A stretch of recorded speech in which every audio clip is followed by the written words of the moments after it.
strange storm. Met officials speak out on the peculiar storm called Joaquin.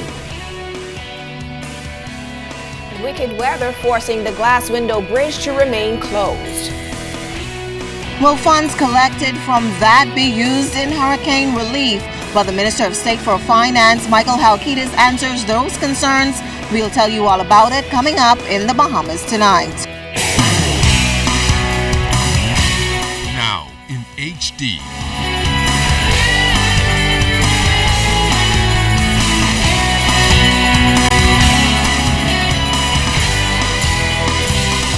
ZNS Network presents The Bahamas Tonight. This portion of the news brought to you by BTC Every Day.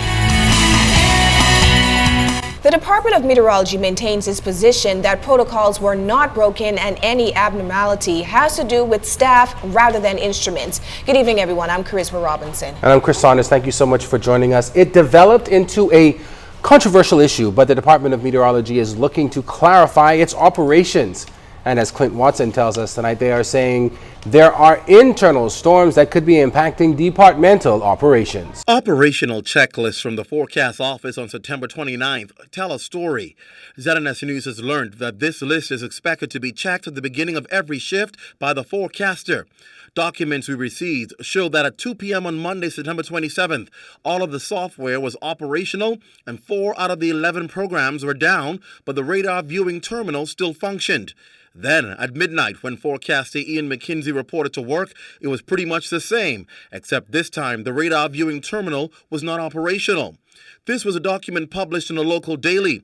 At 10 o'clock the next morning, Orson Nixon verified that all of the software were operational and 4 out of 11 programs were down. But according to that report, the radar reading terminal still functioned.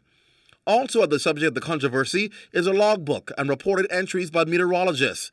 ZNS News obtained a copy of the entries and noticed that some 10 postings verified the radar to be operational, while only one from a particular staff member claimed otherwise. That staff member, Ian McKenzie. Based on this log, it was clear the radar was functioning during the time in question. Deputy Director Basil Dean explains that when the radar is identified as out of operation, it's referring to the reading terminal, not the actual instrument. From time to time, the screen may go in sleep mode. They may have issues with keyboards. Sometimes it's just simply rebooting the system. We have been saying this over and repeatedly, and we will continue this because this is in fact what has been happening. We just find it rather odd that we are relying on that one single incident which took place, I think, somewhere between the 1st and the 2nd of October. Our radar is functional.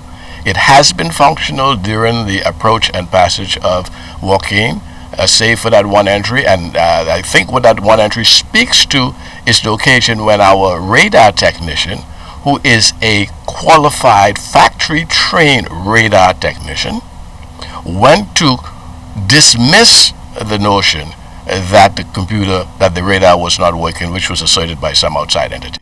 Further, Dean says the issue really isn't the radar, as this instrument has little to do with tracking a storm and nothing to do with whether warnings are issued. At no time during the passage or approach of Joaquin was that storm or that hurricane ever in our radar range. So if it was never in our radar range, there was nothing there for our forecasters to see on the radar. And we need to dismiss this misnomer that the radar was there to track the hurricane. We have numerous tools, Mr. Watson. I said it before, and I'm going to say it again rather slowly. We use satellite imagery in the first instance to spot these areas of suspicion. Once the system gets within radar range, that is the only time that the radar kicks into the equation. So if it remains outside of the radar range, the radar is not a tool of choice. And in the case of Joaquin, the radar was not a tool of choice. James Franklin of the National Weather Service spoke with us by telephone and confirmed why Hurricane Joaquin was no normal storm. we didn't get the track forecast very accurate. We didn't get the intensity forecast very accurate, and that made for a very tough situation for everybody. Well, our early forecasts for this storm called for it to head off to the west and northwest, away from the Bahamas, and remain very weak. One of the difficulties with this storm was that there was some very strong northerly flow aloft, and our expectation was that was going to keep the system weak, and also a weaker system would have moved off to the west and northwest underneath those strong northerly winds.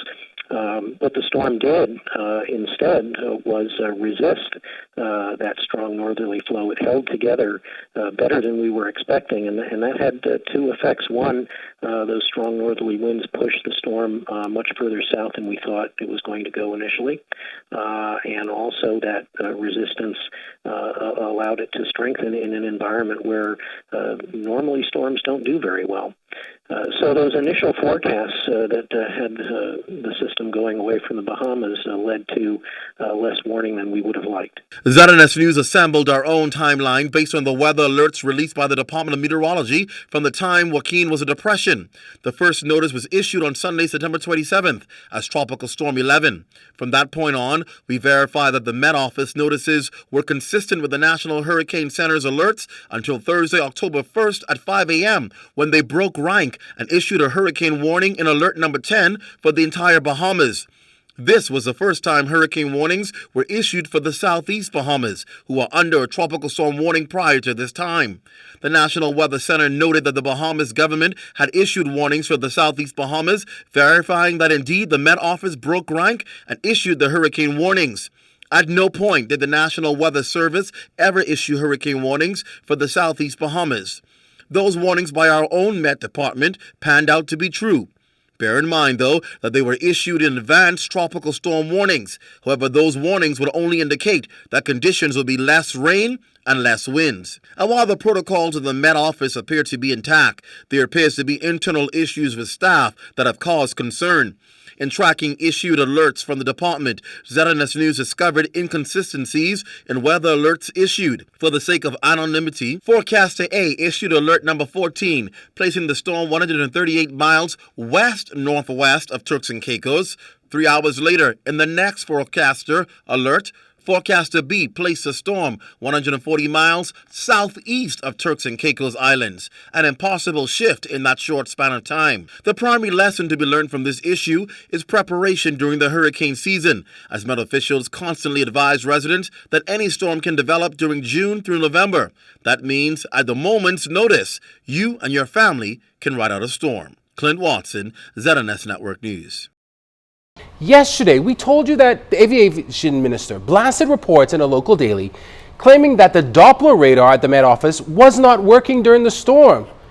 But if you remember back on October 2nd, ZNS News was at LPIA and we did a story on the radar showing that it was in complete operation. Here's our Cleopatra Murphy. ZNS News first reported on rumors that the Department of Meteorology's Doppler radar system was inoperable on October 2nd, a claim department officials stated were false and reaffirmed again during a press conference Monday. Those claims originated from comments made by personalities on the Weather Channel, and Minister of Transport and Aviation, the Honorable Glenys Hannah Martin, says Shirley Powell, the Executive Vice President and Chief Communications Officer, has since apologized. While reporting on Hurricane Joaquin, one of our on-camera meteorologists stated that the Bahamas radar system was not working.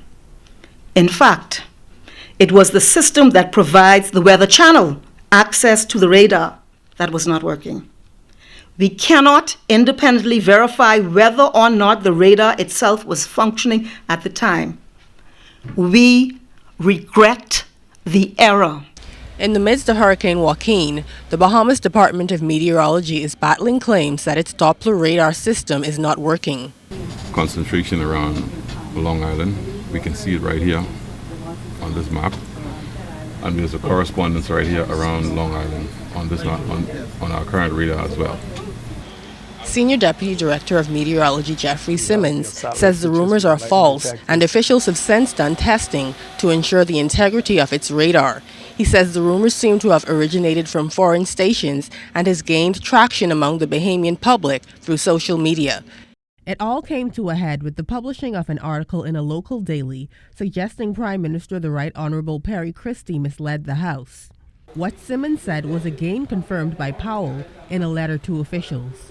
We've confirmed that with our engineer today that everything is fine with the radar. Furthermore, we run some tests on it. We compared with satellite pictures, with the tops that we see in a satellite picture, which is another tool that we use to assist us with our forecasting.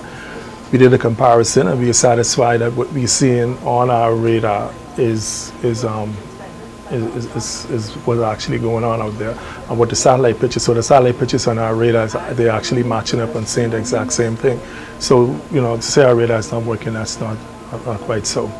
While he says the department has had similar arrangements in the past, there are none at present. Simmons says all companies that purchase radar information also sell it to other outlets, making millions. He adds that maintenance of the system is too costly to dispense that information freely. Simmons says radar information has a high commercial value. For any company to gain access to that information, a contractual arrangement must be in place. We do not have any contract with these people, hence there's no reason they should have our information. And that's probably the reason why they don't have it. Regardless, Simmons says the Doppler radar is not the only equipment the department uses in its daily functions. Okay, we have satellite pictures, we have lightning detectors, we have other we have models that we use and all of that. And so even if the radar is out, that will not hinder us from doing what needs to be done and executing our duties. Byron Bain, electronics manager at the Department of Meteorology, who tested the system, also offered assurances. There are no errors, no part of it that's down. This is working fine. There's nothing to be concerned about, so I don't know where any information is coming from that says it's not working. The department's radar system is about 10 years old, but Simmons says the software is frequently updated and maintenance is constantly conducted. Cleopatra Murphy, ZNS Network News. Minister of National Security, the Honorable Bernard Nottage, and Minister of Agriculture, the Honorable V. Alfred Gray, along with the Commodore of the Royal Bahamas Defense Force, Tellis Bethel, visited Crooked Island on Friday, just hours after the RBDF set up a command center on that island. Gray, who is also the MP for Crooked Island, got yet another opportunity to see the progress of Crooked Islanders. He's been visiting throughout the entire post-hurricane recovery period. They could certainly take advantage of what is being offered in the mini city that was sent here yesterday, because all of the prerequisite to survival has been sent. So there should be no one who should go without a hot meal. There should be no one who goes without a shower. There should be no one who is sick that can't be taken care of. And so everything that is necessary is available in Crooked Island for those who still here. Many areas still remain wind-stripped. Near the dump, trash seems to be hung on trees almost like party decorations, just a few hundred feet from the dump. But there is something to celebrate on Crooked Island, though. The residents of Randall Point Settlement are very, very transformed because they see the government at work and they see the rapid results. We have some very talented Defense Force officers, Chris, and the people appreciate their expertise. All right, we're back here in the Fairfield area where there's been some receding of the water. The stench is still there. Like I said, it smells almost like dead leaves. It's receded a bit in terms of the scent and also in terms of the levels. The Defense Force Marines are now producing thousands of gallons of water every day through reverse osmosis. This is the water plant, the osmosis system for the entire area. This particular system, we can make 1,000 gallons an hour with this particular system. This comprises of three pieces. We have the salt water holding tank right here, down in this area, the osmosis system itself, and then we have the fresh water holding tank. The Marines are not only producing water, but hundreds of meals a day as well for the community and the Marines. They've also set up a medic bay for residents. What was a lay waste just days before now has a clear path and some sense of normalcy thanks to the Marines clearing a path through the rubble. Kenneth Scavala helped in the effort as well. He's also trying to get his home back in shape, a house built in 1884. I cleared all the debris, set up, made it possible for them to be able to set up here on the platform as well as to pass here on the road. So, good thanks to the big machine we have here.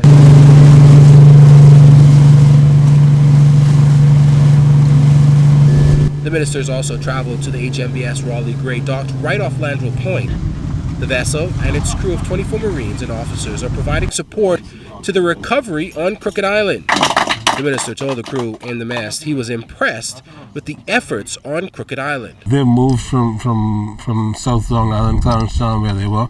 They came here to provide support for the team, the 9-man team, to help them to install all of the technical equipment. It's just been amazing.